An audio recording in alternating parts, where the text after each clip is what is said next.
એટલે મિત્રો જો આ દરવાજો ના ખુલે તો ઇમરજન્સીમાં શું હાલત થાય? જો આ બસની આ દશા છે.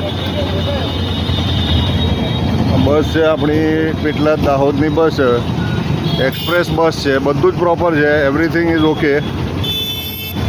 પણ આ પ્રોબ્લેમ એવો છે કે આ પ્રોબ્લેમ બહુ ક્રિટિકલ છે કે બસનો દરવાજો જ નથી ખુલતો. એટલે હવે આ રિપેરિંગ કદાચ ભૂલી ગયા હશે કે રહી ગયું હોય એવું બની શકે. ડેમેજ થઈ ગયો છે કોઈ કારણસર.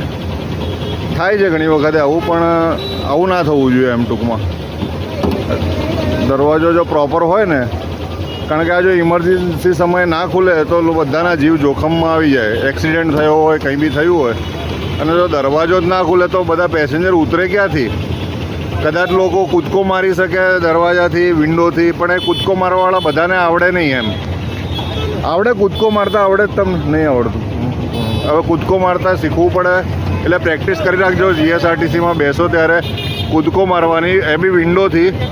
એટલે શું કે આવો દરવાજો ના ખુલે તો વિન્ડોથી આપણે ઉતરી જવાનું. એમાં શું છે, હું અબકી બાર મોદી સરકાર, બરાબર ને?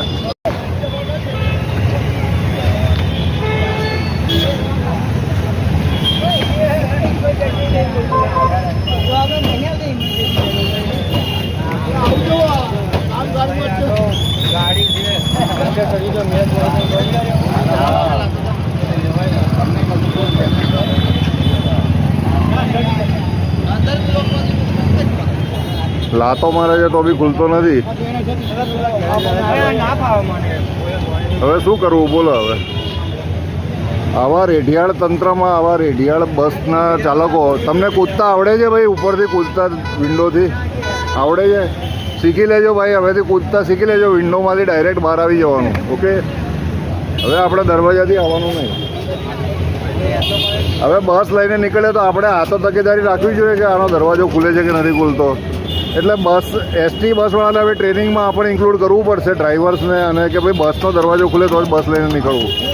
એટલે સરકારશ્રીને નિવેદન છે કે ટ્રેનિંગ મોડ્યુલમાં થોડો ફેરફાર લાવે અને આ રીતના લોકોને ટ્રેન કરે કે ભાઈ બસનો દરવાજો ખુલે ને તો જ બસ છે ને ઉપાડવાની. આ બહુ બેઝિક વસ્તુ છે.